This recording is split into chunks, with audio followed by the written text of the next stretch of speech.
Bonjour à tous. Donc aujourd'hui, après avoir traité lors des précédents numéros plutôt des sujets très orientés géopolitiques, avec les conséquences pour le tourisme évidemment, en particulier avec l'élection de Donald Trump, aujourd'hui on va revenir un peu à notre cœur de métier. Donc j'ai la très grande joie d'accueillir mon ami Olivia Grégoire, qui est notre dernière ministre du Tourisme. Non pas que je veux faire insulte à ceux qui lui ont succédé, mais malheureusement, ils sont sur des formats très très courts pour l'instant.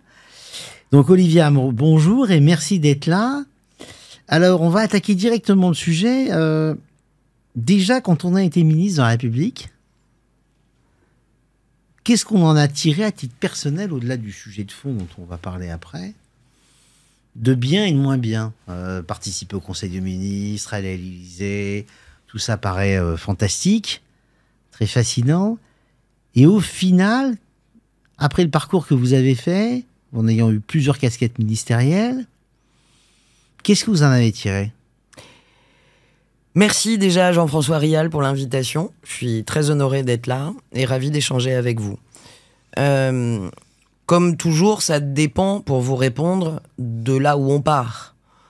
Quand on est arrière-petit-fils ou arrière-arrière-petite-fille d'un ancien grand commis d'État, d'un ancien homme ou femme qui ont été ministres, et il y en a, ça doit faire quelque chose d'être ministre, mais peut-être moins que pour quelqu'un comme moi.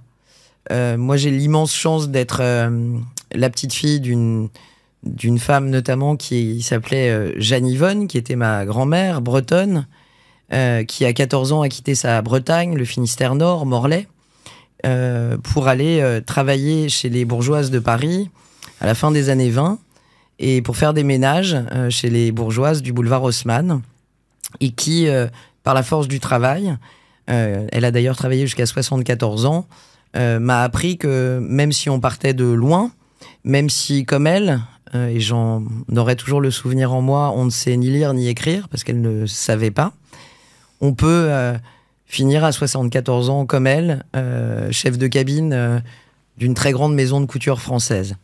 Ça fait quoi d'avoir été ministre lorsqu'on vient d'une famille normale? C'est d'abord un honneur incommensurable, surtout quand ça n'a pas été prémédité, puisque c'est mon cas. Moi, je venais du privé, j'ai été salarié très longtemps, toute petite entrepreneur quelques années. J'ai pas fait les études, entre guillemets, les grands corps, comme on dit, qui mènent normalement à ces carrières-là. J'ai fait ni l'ENA, par exemple, ni Polytechnique, ni même Normal Sup, c'est vous dire. Et donc, j'étais vraiment pas destiné à me retrouver là. Lorsqu'en 2017, je me présente pour être élu député de Paris, je vis ça comme un challenge et je pars d'ailleurs à l'élection un peu persuadé que je perdrais, mais qu'il n'est pas de combat qu'on ne mène sans bravoure et sans courage, et au moins j'avais le mérite de mener un combat. Et en 2017, j'ai été élu, je suis un pur produit, et je l'assume, je le revendique même, de ce qu'on a appelé la vague macroniste. Et donc par la force du travail, en 2020, j'ai effectivement été nommé ministre. N'ayant pas du tout prémédité, ni même voulu véritablement ce poste ministériel, On vous rappelle que vous avez été porte-parole du gouvernement d'abord. J'ai été secrétaire d'État à l'économie sociale. Ensuite porte-parole. Exactement. Et ensuite les PME et le tourisme. PME, commerce, artisanat, tourisme, profession libérale, indépendant et consommation. Bon, plus économie sociale et solidaire. Je veux jamais les oublier. Donc, je vous dirais un honneur absolu, une émotion qui demeure. Je crois que dans la vie, il faut pas s'habituer aux belles choses. Et donc, je reste très impressionné, moi, par la présence de la République. Mes collaborateurs, et j'en reparlerai dans cet échange, mes collaborateurs ont été très importants et ils le savent parce que je leur ai inculqué. Il n'y a rien de normal dans ce que nous avons vécu ensemble. Il n'est pas normal de rentrer au palais de l'Élysée et de voir les grilles s'ouvrir quand votre voiture de ministre entre. Et j'ai ressenti un honneur que je ressentirai jusqu'à la fin de mes jours, pour être clair. Je garderai toujours la sensation, chevillée au corps, qui a été la mienne pendant 4 ans, de servir son pays, servir des femmes et des hommes que j'aime, et ça c'est important de le dire. Je ne suis pas devenu ministre par hasard au service des entrepreneurs. Je l'ai voulu, j'ai d'ailleurs voulu que ça. Je n'ai pas voulu d'autres périmètres. J'ai infiniment de respect pour les commerçants, pour les artisans, pour nos entrepreneurs, pour tous ceux qui ont souvent la peur au ventre, beaucoup d'insomnie, qui créent des jobs, qui créent la valeur de ce pays. Et je pense notamment à tous les petits entrepreneurs, puisque moi j'avais en charge les petites entreprises. Et je trouve, j'espère qu'on aura l'occasion d'en reparler, qu'on n'en parle pas assez. Voilà, je trouve qu'on parle beaucoup des grandes industries, des grandes entreprises, et trop peu des tout petits entrepreneurs qui ont 2-3 salariés, 4, 5, 8, 10. On les voit souvent, trop souvent au Parlement d'ailleurs, comme des patrons. C'est un mot qu'on entend beaucoup trop souvent. Qui est assez inadapté. Qui est très inadapté pour ces femmes ou ces hommes, encore une fois, qui prennent leurs risques, qui en dorment pas, bien souvent. Surtout des auto-salariés, en fait. Et puis surtout des altruistes, des gens qui prennent leurs risques pour beaucoup d'emmerdes, si on dit les choses, et bien souvent pas beaucoup de sous. Et beaucoup d'incompréhension de la part du système politique. Vous voyez, j'étais encore hier, et c'est important que vous sachiez ce qui se passe quand même au Parlement, dans les ministères. J'étais à une audition en commission des affaires économiques, puisque je suis aujourd'hui député, et j'écoutais ce que l'extrême gauche posait comme question au patron de la CPME, qui représente les patrons de PME, lorsqu'il parlait de dividendes. Et vous voyez, là, on voit très bien l'incompréhension, la méconnaissance, voire parfois la provocation, les provocations qu'on peut faire à l'endroit de ces tout petits entrepreneurs quand des élus d'extrême gauche leur parlent de dividendes, comme s'il n'y avait que les entreprises du CAC 40 qui versaient des dividendes, et la méconnaissance crasse, pardonnez mes mots, d'un certain nombre de parlementaires qui ne savent même pas qu'un tout petit entrepreneur, bien souvent, ne se paye pas. Et lorsqu'il se paye, c'est avec quelques dividendes en fin d'année. Donc mon combat, c'est celui-là, c'est le combat des petits. J'ai eu l'honneur de le mener pendant 4 ans. Et donc, en plus, pour vous répondre très directement, une expérience incroyable à laquelle jamais j'aurais pensé accéder. Il faut être honnête, hein, vous l'êtes, et j'ai la faiblesse de l'être aussi. En moins, la difficulté d'être ministre, en tout cas pour la femme que je suis et que j'ai été, c'est peut-être d'avoir très peu de temps pour soi et pour les gens qu'on aime. Mais l'avantage, c'est qu'on est toujours bien plus longtemps ancienne ministre que ministre. Et donc, c'était une parenthèse. Et j'ai la chance d'avoir un homme et une petite fille qui l'ont compris. Mais c'est quand même des années de vie où vous faites une croix beaucoup sur votre univers personnel et votre épanouissement personnel. Mais c'est une mission.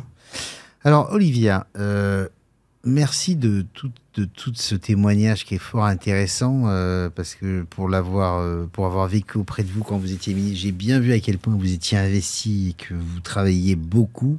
Et ça, les gens s'en rendent pas bien compte, que dans les cabinets ministériels, les ministres travaillent comme des dingues. Mais je vais vous poser une série de questions que je vais globaliser, très directes sur le tourisme. Tout d'abord, qu'est-ce que vous avez retenu de ce que vous avez pu faire comme ministre du Tourisme? Est-ce que vous avez retenu des choses très précises auxquelles vous avez tenu et que vous avez réussi à faire? Dans le même genre de registre, je vais aller un peu plus loin et vous poser une question un peu provocante, surtout pour une ex-ministre du Tourisme. Est-ce que, non pas le ministère du Tourisme est utile, parce que c'est toujours utile d'avoir des ministères, mais est-ce qu'il est suffisamment utile aujourd'hui dans le contexte de restrictions budgétaires majeures que nous avons? Faut-il le conserver? Faut-il garder ses opérateurs?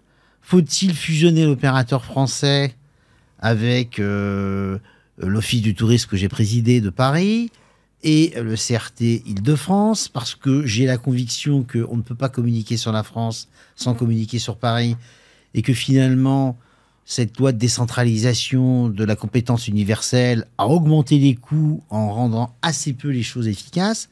Bon, des questions un peu directes, un peu provocantes. Quel est votre regard sur tout ça? Parce que je sais que vous avez la capacité, c'est une de vos grandes qualités, à parler vrai. L'avantage quand on parle vrai, c'est que c'est plus facile. C'est vrai. On n'est pas empoulé et on n'a pas à mentir.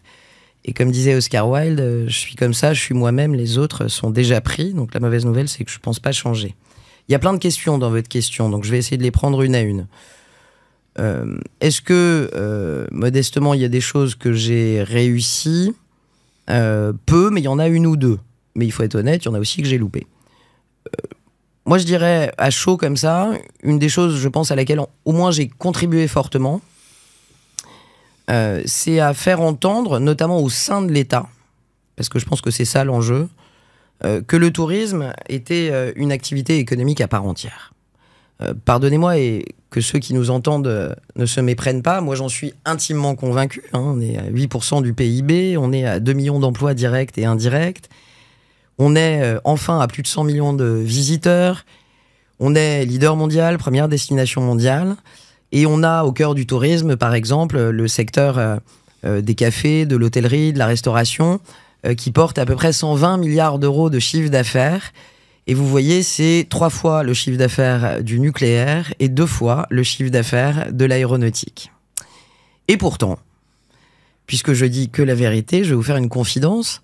Lorsque j'ai été nommé ministre des PME, du tourisme et de la consommation, en 2022, je ne dirais pas qui, parce que je l'apprécie beaucoup, mais un ministre très important, à Choose France, cet événement important que nous organisons tous les printemps au château de Versailles pour que des grandes entreprises investissent en France, un ministre important m'a présenté à des grands patrons et a dit, je m'en souviens très bien, c'est la ministre des churros et des campings.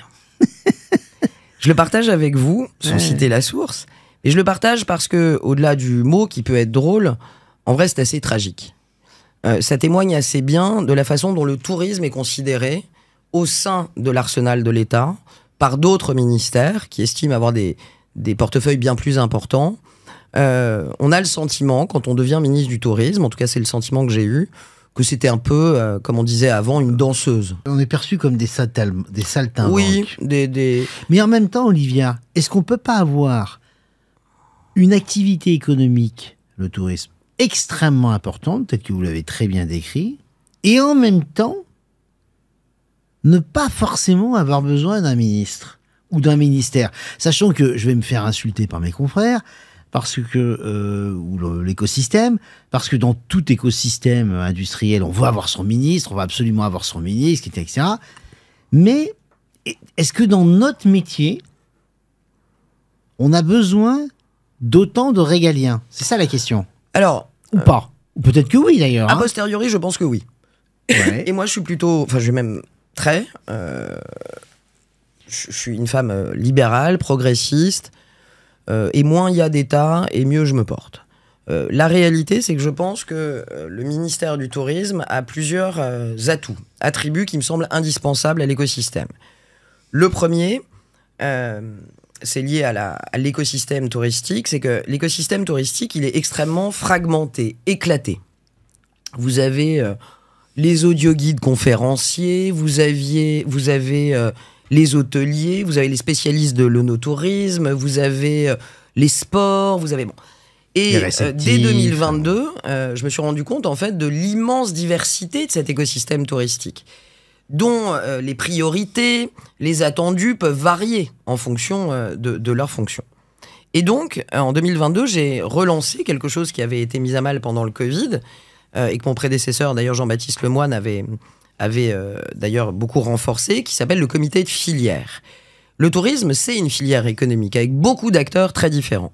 Et donc, il y a quand même un moment où il est important qu'avec une représentation de l'État, au moins on mette un cadre pour que tous ces gens, au moins 1 ou 2 fois par an, se parlent, échangent et valident ensemble quelques priorités.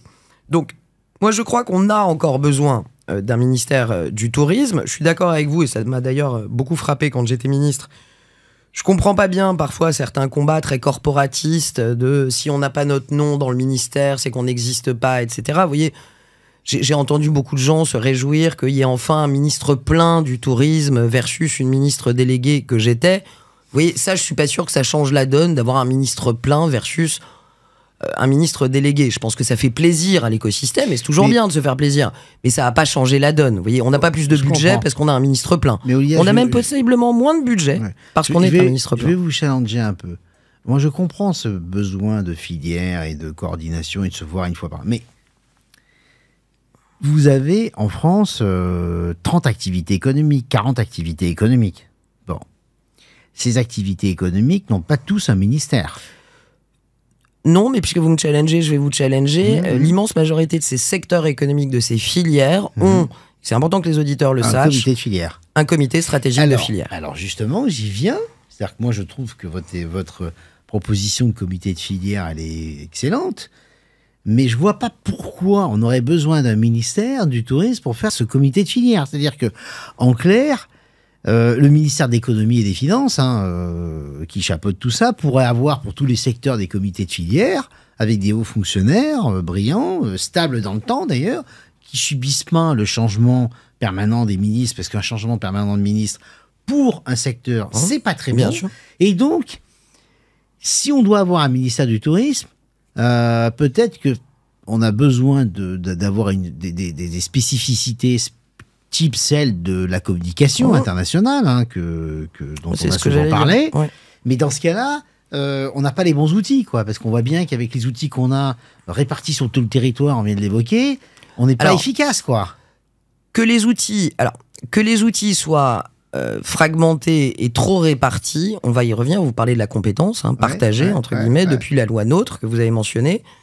Je suis assez d'accord avec vous, je vais y revenir. J'avais d'ailleurs fait des propositions à Éric Woerth dans le cadre de son rapport sur la décentralisation. Moi, je pense qu'il y a beaucoup d'intervenants, puisque la compétence, vous le savez, est partagée entre les régions, mais aussi les départements et les municipalités. Tout ça est assez hétérogène, en fait. C'est totalement inefficace. Et c'est surtout très hétérogène. J'en parlais avec mon équipe en préparant ce podcast. Vous avez des régions avec des départements très actifs, des départements et les municipalités. Et vous avez, à l'inverse, des régions dont les départements ne sont pas engagés sur le tourisme. Donc tout ça est très iconoclaste, très hétérogène. Bon. Qu'il faille améliorer la gestion de la compétence tourisme et la simplifier, peut-être avec un chef de file, entre guillemets, chef de file qui pourrait être la région, me semblerait pas idiot. Parce que je trouve qu'il y a beaucoup d'intervenants sur le secteur touristique et que ça ne sert pas forcément l'efficacité. Surtout que ce n'est pas homogène sur le territoire.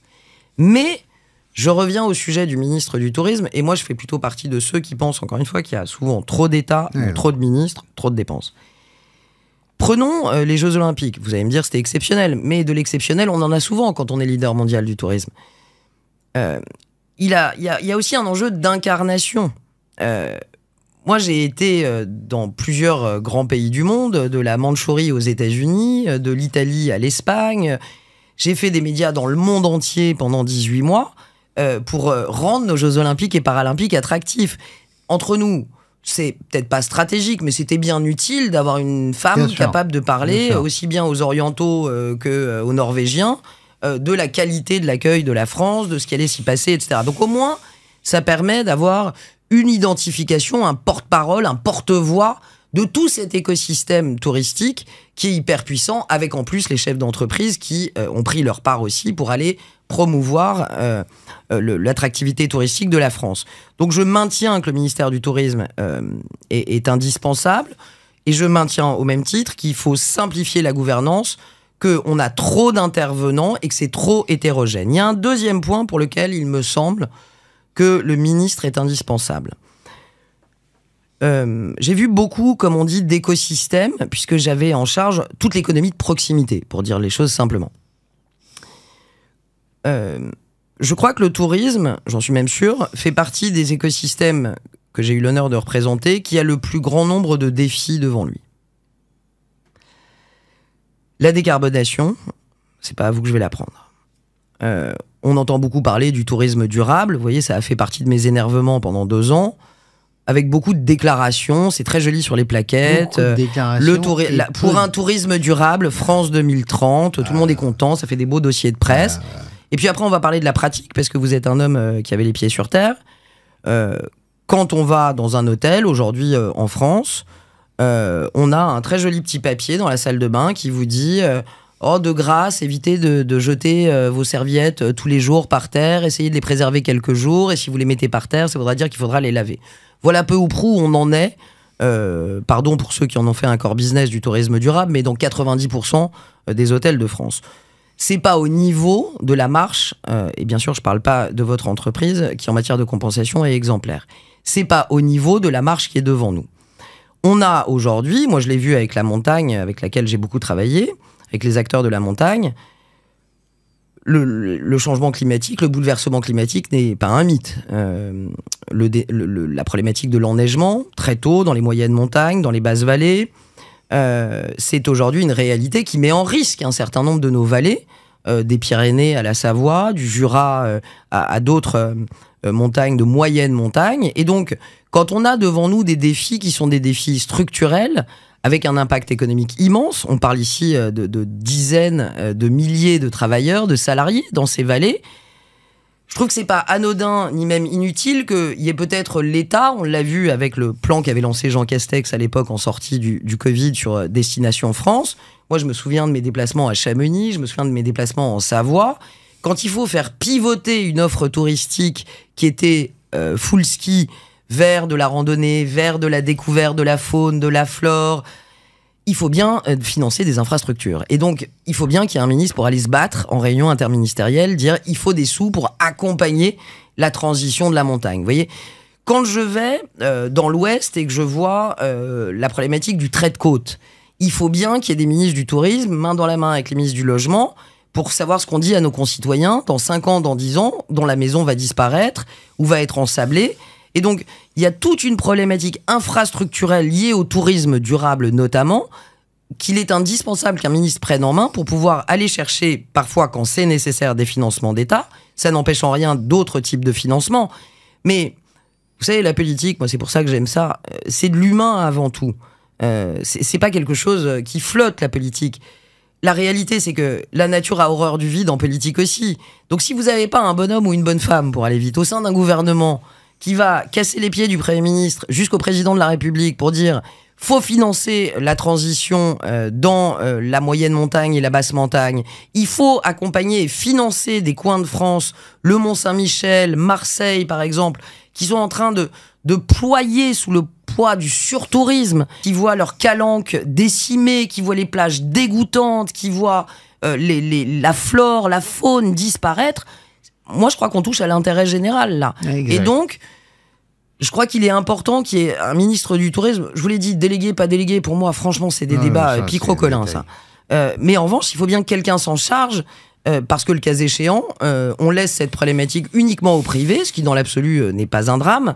Mais, vous le savez là aussi, on ne le dit pas assez, le tourisme est un secteur hautement concurrentiel. On est leader mondial aujourd'hui. Le serons-nous demain, je ne sais pas. Je sais ce qu'investissent certaines puissances, notamment moyen-orientales, pour ravir cette place, qui est la première place française. Quand on a des problématiques sur le surtourisme ou sur l'enneigement et qu'il faut faire pivoter des régions entières, en fait, soit l'État est partie prenante et prend une partie de sa charge avec les régions, soit, là aussi, la nature ayant horreur du vide, d'autres investisseurs viendront, investiront et transformeront ces écosystèmes. Moi, je préfère que ce soit quand même des écosystèmes transformés avec et par la puissance française. Bon, ben, vous êtes convaincante, hein, Olivia. Non, mais j'y ai beaucoup réfléchi parce que je suis pas une spécialiste. Il y a beaucoup de sujets régaliens sur le tourisme, c'est vrai. Et c'est vrai que cette histoire de décarbonation, de surtourisme est cruciale, que la compétition mondiale est très forte. Mais justement, dans cette compétition mondiale qu'on a avec les Italiens, les Espagnols, les Américains, moi je crois moins aux puissances moyen-orientales. Je pense que les grandes destinations mondiales sont là, sont d'abord en Europe. Qu'est-ce que vous pensez si vous aviez tous les pouvoirs? Rêvons un peu. Abracadabra, comme dirait ma fille. Vous avez tous les pouvoirs. Qu'est-ce qu'il faudrait faire de fondamental pour rendre la France, en termes de destination touristique majeure, totalement incontournable par rapport à ces destinations-là? Comme si vous étiez une entreprise privée, quoi. Voilà. Oui, vous avez la promotion de la France, c'est pas très... le produit France. Qu'est-ce qu'il faut faire? Qu'est-ce qu'il faut changer? L'hôtellerie, la décarbonation, le surtourisme. C'est quoi les 2-3 éléments pour qu'on casse la gueule à tout le monde? Alors, déjà, toujours, hein, l'honnêteté m'oblige à reconnaître que l'idée que je vais annoncer, je ne l'ai pas eue toute seule, et il s'avère que c'est même plutôt vous qui me l'avez soufflé. Donc, rendons à Jean-François ce qui appartient à Jean-François. On s'est rencontrés en 2022, je vous ai fait venir assez tôt quand j'ai été nommé ministre, parce que je trouve que personne mieux que les entrepreneurs et nos grands entrepreneurs du tourisme sont plus inspirants pour adresser cet écosystème. La première chose sur laquelle on est tombé assez vite d'accord tous les deux, et ça répond aussi à votre première question, c'est que le tourisme, et c'est aussi pour ça que j'ai aimé cet écosystème, est un écosystème humain, avec des femmes et des hommes, et un patrimoine, Et en fait, tout l'objectif, c'est de rendre la destination désirable. Hein ? Et là où on n'est pas bon, je vous dirai après, là où je pense, parce que j'ai toujours pas dit ce que je pensais avoir réussi, mais ça c'est tout moi. Ouais, c'est vrai. C'est la première question. Hein. Ouais, c'est le syndrome de l'imposteur, c'est très féminin, mais j'y travaille. Mais il y a un truc que j'ai réussi, il faudra quand même que je le dise. Aujourd'hui, le tourisme, dans le monde actuel, c'est une consommation plaisir. Aujourd'hui, le tourisme, c'est plus du tout comme il y a encore 15-20 ans, ça se passe plus pareil, on va plus à une agence de voyage, on va même plus vraiment d'ailleurs sur les sites classiques de réservation. De plus en plus, on va chercher, comme on le dit dans l'écosystème, l'expérience, et moi j'irais même plus loin, on va chercher la sensation. Et pour donner envie de vivre des sensations, encore faut-il être capable de les mettre en image, de les donner à voir. Là où je pense il nous faut qu'on accélère en matière de modernisation sur le tourisme, c'est que nos opérateurs soient un peu des opérateurs, je pense à Atout France évidemment, assez classiques, comme d'autres opérateurs d'État. Ils organisent le classement des villes touristiques, ils mettent en place des appels à manifestation d'intérêt, et en fait moi je ne vais pas les critiquer parce que je suis honnête, quand on est ministre, on pilote son opérateur. Et si l'opérateur est pas bon, vous savez de la faute de qui c'est ? C'est de la faute du ministre. Non mais il faut être très clair, le président le dit très bien. Un ministre qui tient pas son administration est un mauvais ministre. Une ministre qui tient pas ses opérateurs est une mauvaise ministre. Donc, moi j'ai observé comment Atout France fonctionnait, l'engagement des femmes et des hommes d'Atout France dans le monde entier et pas qu'en France. Et je pense qu'il y a des choses qui fonctionnent plus aujourd'hui. Je pense que dans le monde d'image et d'absolu instantané dans lequel on est, quand on passe 4-5 heures par jour et on en fait partie, et nos gamins encore plus, à scroller sur nos iPhones, sur nos Android, sur TikTok, sur Snapchat, sur Insta, pour regarder, c'est vrai qu'aujourd'hui, la destination France, je pense qu'elle n'est pas traitée à la hauteur en termes d'image de ce qu'elle devrait. Et donc, c'est vrai que j'ai une sensibilité à l'image, à la communication qui est assez forte, ça a été une partie de ma vie. Je pense que contrairement à d'autres puissances, pas que les États-Unis, et vous le savez aussi bien que moi, je pense à la Norvège, je pense à la Suède, je pense à la Suisse, je pense à l'Espagne, on y reviendra, puisque Madrid Fusion est en ce moment même, on y reviendra, je veux en dire un mot. On n'est pas bon parce que nous, on est encore parfois avec nos petits prospectus, avec nos images d'Épinal. Nos avec agences Atout France à l'étranger. Oui, mais vous voyez, c'est pas Atout France que je vais incriminer, encore une fois. Non, c'est le fait d'avoir des points d'information physique alors que tout se passe sur le numérique. Oui, mais ça, c'est un... Vous voyez, je crois que c'est un problème qui dépasse largement l'opérateur. Rien de tel que le réel. Donnez-moi une minute pour vous raconter une histoire vraie. Il y a 2 ans, je prends 3 jours à la Toussaint parce que je suis aussi un être humain et que j'étais crevé. Et avec mon mari, on part dans un super joli coin de Provence verte. J'arrive dans un endroit qui s'appelle Tourtour, qui est magnifique. J'en profite pour recommander à tous ceux qui veulent aller goûter des truffes, d'aller voir à Tourtour, notamment ce qu'il s'y passe. Magnifique bourgade de la Provence verte. Et j'arrive vraiment en lambda. Je dis pas bonjour, je suis la ministre, je suis pas avec mon chauffeur, je suis avec mon mari. Bon. Et on passe 2 jours là-bas. Et je me souviens le matin, je connaissais pas du tout le coin, demander à l'accueil, dans ce petit hôtel familial, qu'est-ce qu'il y avait à faire dans le coin. Pas trop compliqué, pas trop loin. Et là, on me dit le fameux « Tenez, vous avez là tous les prospectus. Vous me suivez ?» On a tous eu cette expérience formidable. Ok. Et je vois tous ces prospectus, il y en a des centaines, pour des eaux, pour des dégustations. Et je me dis, je suis déjà ministre, je me dis c'est quand même formidable. Je suis donc dans un hôtel dans le pays, première destination au monde, en 2022 déjà. Et je me mets dans la peau d'un touriste néo-zélandais, néerlandais, qui parle pas français, qui se retrouve face à un mur de prospectus en français, et à qui on lui dit en un mot, bah démerdez-vous, il y a de quoi faire ici. Je remonte sans prospectus dans ma chambre, mon mari me dit alors, bah écoute, j'ai pas trouvé autre chose, grand chose d'intéressant, c'est un peu compliqué, il y a plein de prospectus, mais je vois pas ce qu'on peut faire. Et j'ai ce moment très touristique, hein, où je vais sur Insta notamment, et sur d'autres plateformes américaines, pour me dire à moi, ministre du Tourisme, ce que je peux faire dans un rayon de 20 bornes autour de cette magnifique bourgade de Provence verte. Et là, je me suis dit quand même, il y a un truc qui va pas.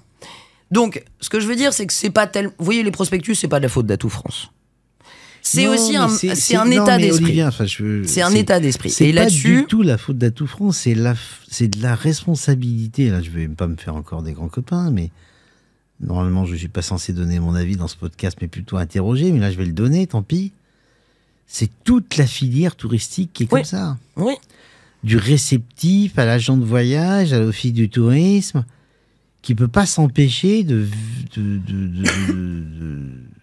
vivre avec des méthodes qui sont plus adaptées au monde d'aujourd'hui. Oui, mais ça, vous savez, moi, j'avais d'un côté cette grand-mère dont je vous ai parlé, puis j'avais de l'autre côté moi, un grand-père formidable qui s'appelait Jean Grégoire, qui était footballeur, défenseur arrière de l'équipe de France, dans les années, fin des années 40, début des années 50. Et mon grand-père m'a toujours dit, être premier, c'est assez dur, le rester, c'est terriblement dur. C'est ce qui se passe aujourd'hui pour le tourisme français. Et c'est résolument humain. On a quand même un pays formidable, qui est quand même magiquement beau, magiquement divers. Et donc, j'entends, et je peux même comprendre, et c'est ce que j'ai essayé de combattre, que pendant un certain nombre de décennies, on s'est dit, écoutez les gars, ça roule, ça marche, les gens viennent. On n'est pas non plus obligé de se remettre en question tous les 4 matins. Donc, on a vécu sur nos acquis. Il reste jusqu'à dire que parfois on dort sur nos lauriers, peut-être un peu, pendant que d'autres pays du monde accéléraient, notamment avec la tech, et je voudrais dire un mot de la travel tech, parce que nous avons des gens très bons et des jeunes très bons, et des moins jeunes d'ailleurs, qui ont des solutions technologiques qui pourraient nous rendre beaucoup plus attractifs et modernes. Mais là aussi, je trouve qu'on est trop timide, et vous voyez, c'est pas anodin. Les startups, je regardais encore ce matin de la travel tech française, que j'ai essayé de mettre en avant pendant les Jeux Olympiques et Paralympiques. Est-ce que vous savez combien de pourcentage elles représentent par rapport aux startups françaises en général ? 3%. Est-ce que vous savez qu'elles lèvent en moyenne, dans leur levée de fonds, 2 à 3 fois moins que les autres startups d'autres secteurs ? Aucun ministre, jusqu'en 2022, ne s'était penché sur le sujet de est-ce qu'à un moment, on donne la main, on encourage les acteurs de la travel tech française pour qu'on puisse aussi globalement, ensemble, moderniser l'offre touristique française. J'ai lancé un programme qui continue d'ailleurs pour faire émerger des boîtes aussi merveilleuses, et je veux leur tirer mon chapeau, que Emissive, que vous connaissez sûrement, qui permet des expériences incroyables. On va par exemple on va passer quelques jours dans un château de la Loire. Vous pouvez, grâce à ces solutions, avoir accès avec des casques Oculus à d'autres visites de châteaux de la Loire. Donc ça, c'est des expériences augmentées, démultipliées, émissives. On a des boîtes comme Gringo, qui sont des moteurs de recherche, et je vous recommande d'aller voir, extraordinaires, qui permettent d'avoir des voyages de bout en bout, du mode de transport à l'hébergement durable. Donc, en fait, on a des richesses, on a des gens doués, on a une travel tech qui est plutôt agressive, mais on a, opérateurs et État, un peu d'archaïsme dans notre façon d'adresser le sujet. Moi, ce que j'ai essayé de faire, modestement, avec mes petits bras, comme aurait dit mon papa. J'en reviens aux churros et au camping dont je vous ai parlé au début. Cette phrase m'a choqué. D'abord, je l'ai trouvée assez insultante. Pas tant pour ma pomme, parce que je suis pas obsédé par moi, que pour les 200 000 boîtes minimum de notre écosystème, les 7,5% du PIB que vous portez et les 2 millions de salariés directs et indirects. J'ai trouvé ça très méprisant. Et en fait, moi, je me suis dit, je vais essayer de tympaniser tout le monde dans l'État et hors État sur le fait que le tourisme est une activité économique absolument indispensable à la France et stratégique. Et Olivia, vous pensez que vous y êtes arrivé ? Il y a 2-3 trucs que j'ai réussi à faire. J'ai réussi à faire plus, mieux, et peut-être pas assez. J'espère que l'histoire me donnera raison dans les prochains mois et que ce sera encore amplifié. Faire entrer vraiment le tourisme au sein d'un opérateur qui est notre opérateur voiture bélier à l'export, voiture bélier à l'international, et la voiture bélier, elle s'appelle Business France. Business France, c'est simple. C'est 1500 personnes dans le monde entier qui promeuvent l'image de la France à partir de ses savoir-faire. Et figurez-vous que je trouve, parce qu'il y avait Atout France, que la verticale, comme on dit, la business unit tourisme de Business France, gastronomie, œnologie, était absente. Donc j'ai construit, je veux remercier l'actuel ministre et ancien directeur général Laurent Saint-Martin de Business France, parce qu'il a entendu, on a construit ensemble à 4 mains le fait qu'on considère enfin chez Business France le tourisme et ses avatars, la gastronomie, l'œnologie. Et ça, Olivia, vous confirmez que ça va être fait ? Ça, je confirme qu'au moment où je vous parle, c'est fait. D'accord. Je confirme, d'ailleurs, pour les acteurs de la gastronomie, que je suis très concrètement en train de me battre avec d'autres acteurs pour que ce soit confirmé et amplifié. Et vous avez pris la présidence d'une commission. Et là, j'ai pris la présidence au sein du Parlement du groupe sur la gastronomie, les métiers de bouche pour peser et continuer à peser. Gastronomie, c'est une partie de notre attractivité touristique. Et on est en plein dans ce que je vous ai dit tout à l'heure. Comme on a eu Ducasse et Bocuse, comme on a Aleno et demain Maurice Sacco, on se dit bah, c'est bon les gars, on est bon. Hein, vous avez vu, Bocuse d'Or, Paul Marcon, j'embrasse Régis qui nous écoutera, son papa. Bah, on se dit c'est super, on a eu le Bocuse d'Or, pardonnez-moi, tranquille ou bilou, on peut dormir tranquille. Ok, en ce moment même, Jean-François, se tient à Madrid ce qui s'appelle Madrid Fusion. Madrid Fusion, c'est tout ce que la gastronomie espagnole peut faire de mieux qui se réunit avec des financements de la métropole madrilène pour plusieurs millions d'euros. Ils se rassemblent tous pour se demander en Pâques comment ils vont attaquer le monde. Bon, ça n'existe pas en France. Et d'ailleurs, nous, on se pose pas de questions. Je veux juste vous dire, Madrid Fusion, 63 nationalités présentes aujourd'hui, pas un Français. Et d'ailleurs, pour illustrer votre propos, la gastronomie était un atout fantastique de la France il y a quelques années. Aujourd'hui, elle l'est toujours, mais beaucoup moins, parce que dans l'esprit des voyageurs mondiaux, on n'est plus dans les Big Five.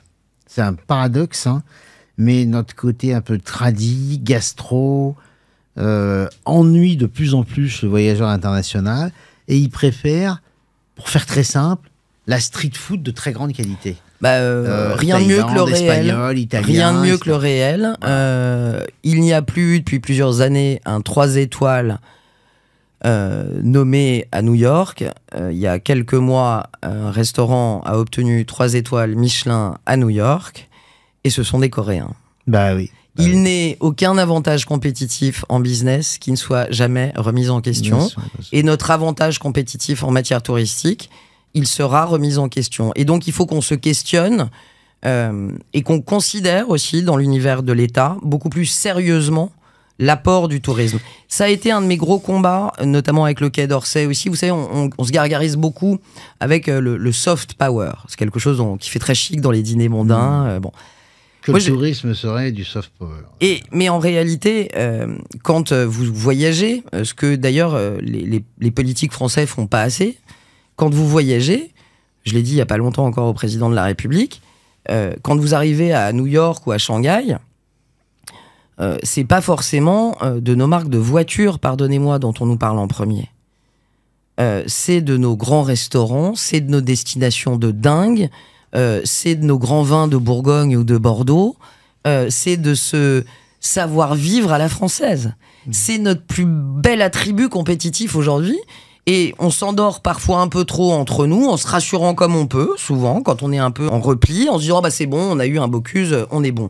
Non, il faut continuer. Moi, je me bats, par exemple, et on est en train de le faire à plusieurs, pour qu'on envoie des jeunes chefs très prometteurs à l'international avec Business France. Je l'ai fait financer l'an dernier, je me bats pour le faire financer cette année, pour qu'on envoie des jeunes chefs rencontrer des investisseurs sur d'autres marchés pour ouvrir des restaurants et faire rayonner la culture, le savoir-vivre français, du Qatar au Venezuela, et qu'on ait des jeunes chefs français qui s'investissent. Les Espagnols le font, les Italiens le feront. Les Français se disent bon, on est français, on est tranquille. Olivia, l'heure tourne, je vais un peu vous bousculer. Vous avez vous n'avez pas encore évoqué vos grandes réalisations quand vous étiez ministre, à part celles, bien entendu, que vous venez d'évoquer. Non, je pense que... Vous avez fait quelque chose de très fort sur les handicapés, qui ne concerne pas que le tourisme. Ouais, mais ça a été un de mes... Ça, vous avez fait des résultats très concrets. On va faire très vite. Dans la colonne plus, en tout cas ce que j'ai essayé de faire de mon mieux, faire entendre que le tourisme n'est pas une danseuse, churros et camping, mais une vraie activité stratégique, au même titre que l'industrie, en fait. D'ailleurs, j'aimerais bien qu'on parle d'industrie touristique, vous voyez. C'est pas un truc de blonde qui s'ennuie, vous voyez. Mais c'est important, parce que c'est encore trop souvent le cas. Deuxièmement, dans la même trame, comme c'est une compétence économique, c'est un sujet économique à part entière, y a bien un Choose France pour faire venir des usines de batteries électriques et de panneaux photovoltaïques en France. Moi, j'ai fait un Choose France du tourisme en janvier 2024 avec plus de 5 milliards d'investisseurs internationaux dans la France et dans la rénovation du patrimoine français, parce que l'État peut pas financer tout seul aussi toutes ces choses-là, et que les investisseurs internationaux ont envie d'investir dans le patrimoine et le tourisme en France. Donc ça, j'espère que ça va continuer. Et c'est la meilleure illustration qu'on le prend au sérieux. Parmi mes 2 échecs, je vais en citer que 2. Le premier, vous venez de le mentionner, c'est que, à la demande du président de la République, et je l'en remercierai toujours, on a mis en place un fonds d'accessibilité avec beaucoup de financement avant les JO pour que l'ensemble des acteurs du tourisme s'en saisissent et puissent être accompagnés jusqu'à 50% pour enfin respecter la loi. Pardonnez-moi, mais mon père étant handicapé, je suis un peu sensible, ayant été, je suis un peu sensible au sujet. Et c'est vrai que la loi, elle existe quand même, la loi du président Chirac depuis 20 ans. On va fêter ses 20 ans cette année. Et je pense que c'est bien joli de se gargariser, comme je l'ai dit et comme je le redis, d'avoir des athlètes paralympiques formidables qui ramènent des médailles, mais que c'est terrible d'être en fauteuil roulant ou d'être aveugle et de pas pouvoir lire un menu ou rentrer dans un hôtel. Voilà. On l'a pas appliqué parce que ça n'a pas été utilisé parce que c'est compliqué aussi parfois de faire des travaux, ça suppose de fermer quelques semaines, ça. Mais c'est vrai que ça n'a pas pris autant que je l'espérais, tellement, vous savez, l'État est dur, hein, surtout en période de disette budgétaire. Bien sûr. Quand c'est pas utilisé, c'est coupé, donc voilà, ça va être coupé. Et donc aujourd'hui, les 50 millions d'euros annuels que j'avais obtenus vont être coupés, et c'est dommage. La deuxième chose que j'ai pas réussi, et je pense que c'est dommage, c'était peut-être un peu naïf, mais je reviens au prospectus dont je vous parlais il y a quelques minutes. Le mieux est toujours l'ennemi du bien. Et je trouve que c'est lié aussi au fait que la compétence soit très partagée entre les municipalités, les départements, les régions, puis l'État. En fait, nous, Français, en fonction de la région où on veut aller, ou même de sa région d'origine, on arrive à se débrouiller pour aller visiter parce que le cousin de ton oncle ou parce qu'un copain t'a dit qu'il fallait aller visiter telle distillerie, aller voir tel resto ou telle église. On arrive à faire nos parcours à peu près dans une région ou dans un département. Moi, je me suis mis souvent à la place de ce touriste étranger qui se retrouvait devant un mur de prospectus. Et c'est vrai qu'au tout début de ma mission de ministre du Tourisme, j'étais allé voir les régions de France, qui sont des acteurs majeurs. Et je leur avais dit, en fait, il y a beaucoup de circuits possibles.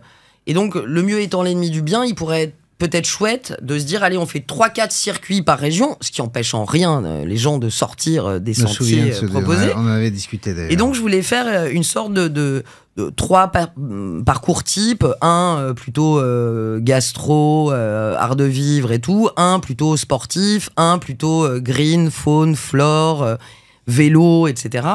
Et donc, j'avais essayé d'embarquer avec moi les régions pour leur dire, imaginez, si on avait 3-4 itinéraires types dans les régions, on aurait clé en main une 40aine de circuits à proposer aux touristes. Ils peuvent en sortir, mais au moins, ils ont des choses clés en main plutôt que d'aller faire leurs itinéraires comme j'ai essayé de le faire avec des applis américaines.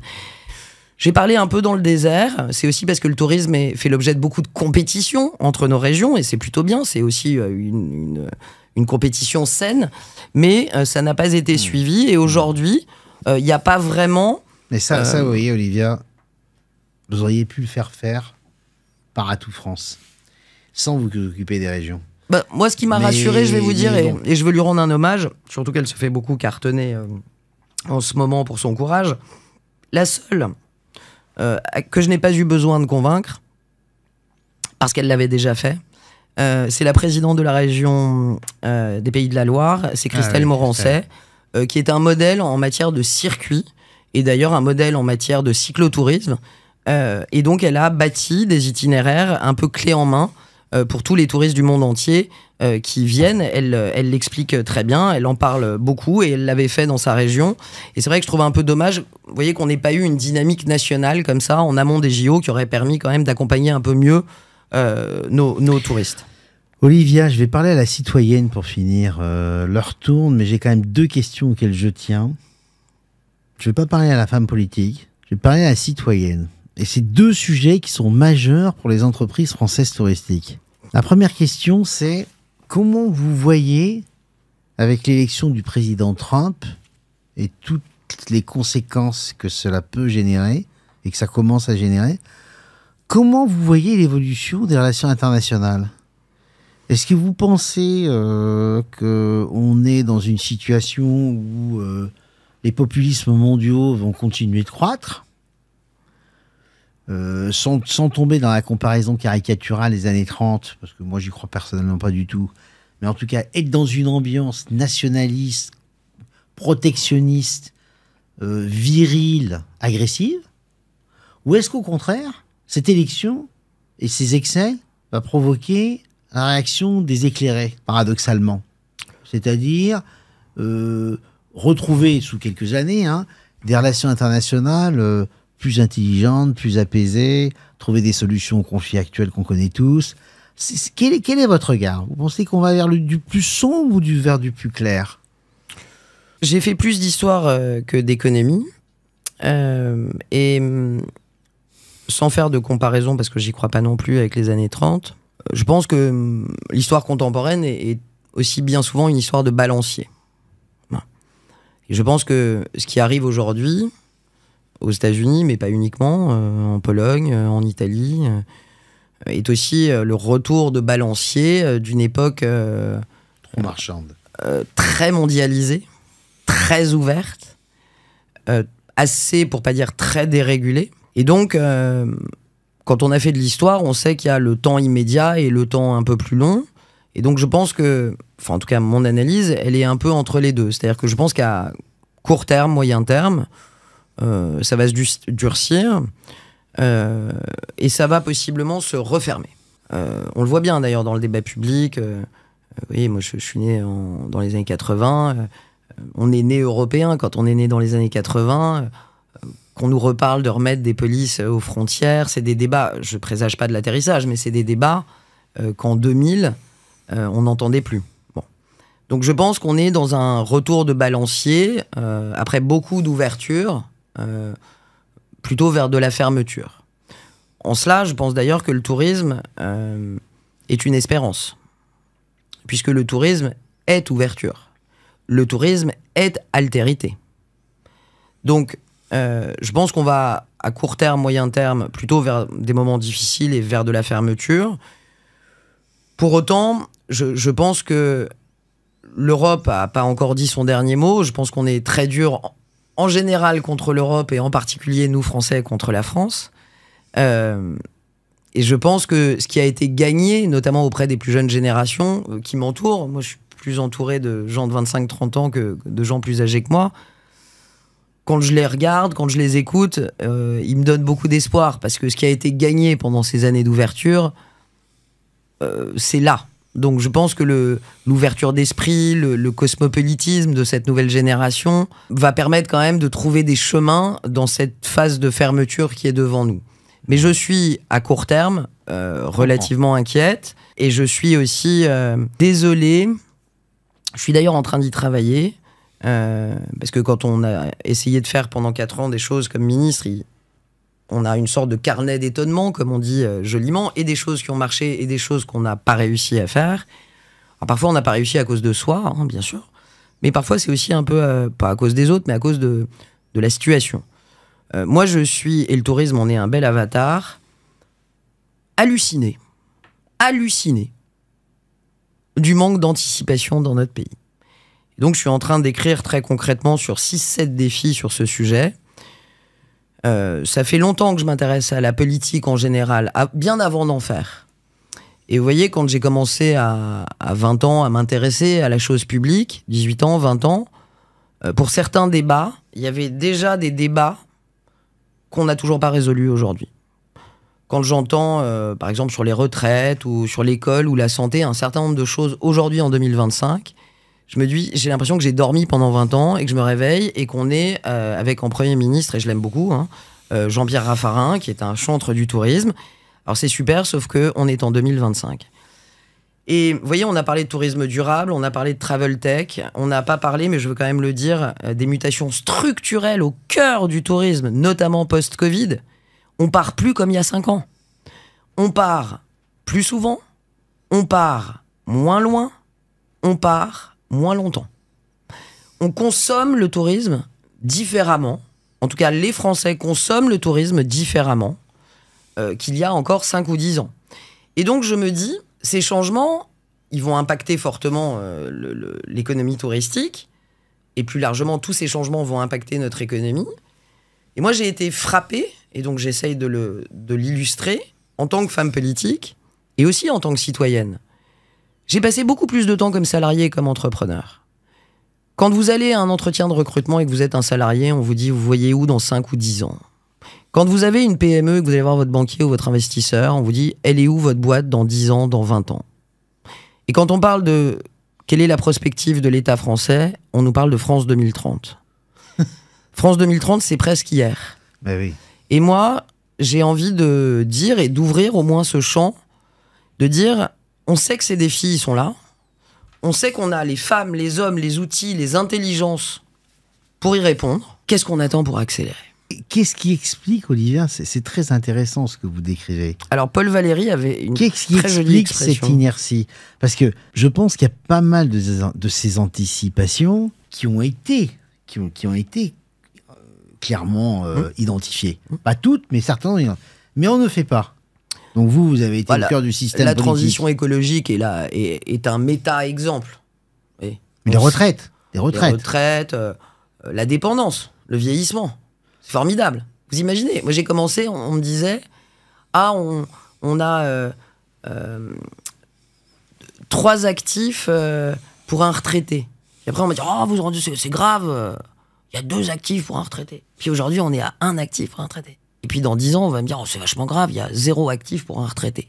Et en attendant, on n'a toujours pas trouvé de solution. Il y a beaucoup de choses qui expliquent l'inertie. Il y a d'abord les corporatismes qu'on refuse de dénoncer. Tous ces gens qui ont intérêt à ce qu'on bouge pas. Tous ces gens qui, par intérêt personnel, par intérêt business, versus l'intérêt général, trouvent que l'inertie est beaucoup plus rémunératrice que le mouvement. Il y a la peur, parce que quand on bouge, on ne sait pas vers quoi on va, et on peut se planter. Il y a la rente, je l'ai dit, c'est confortable de ne pas bouger. Et puis, on est quand même un pays où j'ai le sentiment, c'est comme les femmes et les hommes, j'y reviens, la politique, c'est comme les femmes et les hommes. Et il y a des gens qui ont ce caractère-là, vous voyez, moi je ne l'ai pas. Oui, il y a des gens qui attendent que le drame arrive pour bouger. Bon. Je m'inquiète que nous soyons, en tant que personne France, dans ce cas de figure. Alors justement, dernière question, Olivia, parce que je ne veux pas abuser de votre temps et il ne faut pas que ce podcast dure non plus trop longtemps. Mais je ne peux pas ne pas m'empêcher de vous demander comment vous voyez. Et là, pareil, je veux que vous enlevez votre casquette politique de député de La République En Marche. Enfin, je ne sais plus comment ça s'appelle d'ailleurs. C'est normal, il y en a plein qui nous ont perdu. Renaissance. Bon, bref, Renaissance. C'est comme à tout France. Je suis une renaissante. C'est des noms qu'il faut changer en urgence. Oui, ça c'est vrai. Quel est votre pronostic, selon ce que vous voyez là, sur l'évolution de la situation politique française? Est-ce que on va vers un pouvoir populiste relativement rapidement, ou est-ce que on va réussir le pari du président de la République, que ce soit dans la législature actuelle ou sur les prochaines élections, monter des grandes coalitions à l'allemande, capables de se mettre d'accord ensemble pour faire les réformes structurelles françaises? Alors, quel est votre feeling c'est rigolo, vous me demandez ça sans ma casquette politique. Et en même temps, je suis obligé d'avoir un peu de ma visière. Oui, mais je pense que vous êtes capable de dépasser ça. Vous venez de parler, vous voyez, de l'Allemagne, et on parlait souvent comme ça, il y a encore un an, des grandes coalitions. La grande coalition, elle a pété. Oui, mais ils ont été capables depuis 30 ans de faire des coalitions. Oui. En tout cas, on pourrait se dire qu'en France, les réformes qu'on a évoquées tout à l'heure, qu'on n'est pas capable de faire, que si des socialistes à la droite, on se mettait d'accord, on pourrait éventuellement réussir à faire ces réformes qui pourraient passer au-delà des clivages politiques pour éviter l'électoralisme qui les empêche de les faire. Parce qu'une des raisons qui nous empêche de faire ces réformes, c'est le clientélisme politique. Et donc, ces coalitions, si elles existaient, pourraient nous permettre de dépasser ça, de faire ces réformes, puis après chacun retourne dans son camp. Votre question, elle est complexe, donc je ne peux pas y répondre d'un revers comme ça. D'abord, moi je suis une femme qui doute, et je l'assume, et je trouve que c'est une qualité. C'est la certitude qui rend fou, c'est pas le doute. C'est Nietzsche, c'est pas moi, et c'est un de mes mantras. Vous voyez, il y a peu de temps, encore 1 an, 2 ans, etc., j'étais très sur la ligne, mais quand est-ce qu'on va apprendre à faire du compromis? Quand est-ce que cette culture allemande, notamment, que vous avez mentionnée, on sera capable de l'avoir en France? Quand est-ce que cette culture, on l'aura dans notre pays? Au même titre d'ailleurs que le capitalisme rénant, les ETI allemandes ou italiennes ont réussi, on n'a pas la même culture. Et je crois que c'est très difficile d'opérer des fusions de cultures. Donc je ne suis pas sûr qu'on y arrive. Et principalement aussi par rapport à une question de tempo et je vais être très cash, et de rétro-planning. En 2026, il y a des municipales. En 2027, il y a une présidentielle. On est en 2025. Alors, limite, je raisonnais presque pour 2027. Hein. Oui. Vous voyez, Olivier. Quel est votre pronostic sur... voilà. Avant de donner mon pronostic, il faut que je l'étaye. Bien sûr. Moi, la question que je me pose, c'est, et pardon d'être très direct, quel intérêt les forces populistes, d'extrême droite comme de l'extrême gauche, ont à ce qu'éventuellement on trouve un chemin de stabilité pour résoudre les problèmes de ce pays? Pas grand intérêt. Okay. Quel intérêt l'extrême droite comme l'extrême gauche ont-ils à ce que ce pays avance? Quand tu fais peu ou prou ton business sur le malheur, le chômage, l'immigration ou la pauvreté, t'as plutôt intérêt que ton business fonctionne et qu'on soit donc plus malheureux, plus pauvre, plus bon. Donc moi, ce qui m'inquiète, on appelle ça un objectif commun partagé en négociation complexe.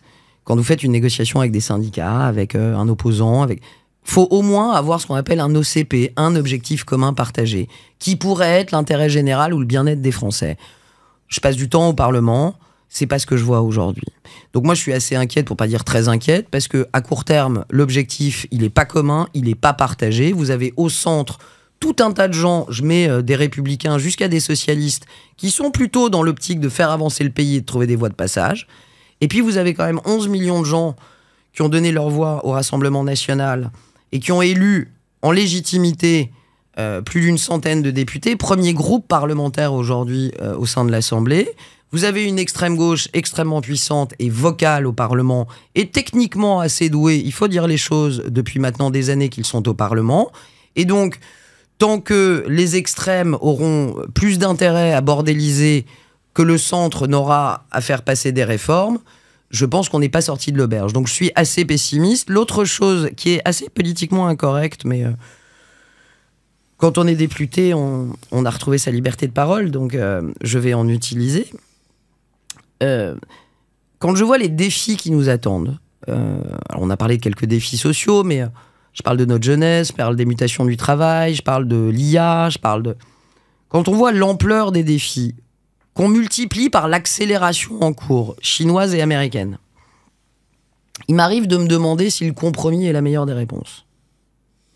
Le compromis, il est moralement assez noble. Il est signe de maturité politique. Mais il a quand même une caractéristique. Il est toujours un peu médian. Je ne sais pas si on a besoin de médian dans les années qui viennent. Je pense qu'on a besoin de rupture et de courage. Et vous voyez, moi, une des choses qui m'a frappé dans mon parcours politique, c'est l'avantage de ne pas être une femme politique professionnelle. Depuis 7 ans, c'est que quand il y a eu des ruptures au tout début avec Emmanuel Macron, et qu'elles ont été plutôt louables, quand on a facilité le marché du travail, souvenez-vous, à l'été 17 avec Muriel Pénicaud, les ordonnances travail, quand on a eu le courage de réformer la fiscalité du capital dans le pays où on est le plus taxé pour que les entrepreneurs arrêtent de se barrer et que certains reviennent, quand on a... Ça, c'était des textes de rupture. Voilà. Le compromis, il est moralement très noble, évidemment, moi je l'appelle de mes voeux, mais je m'inquiète de son caractère médian et un peu tiède face à l'ampleur des défis qui sont devant nous.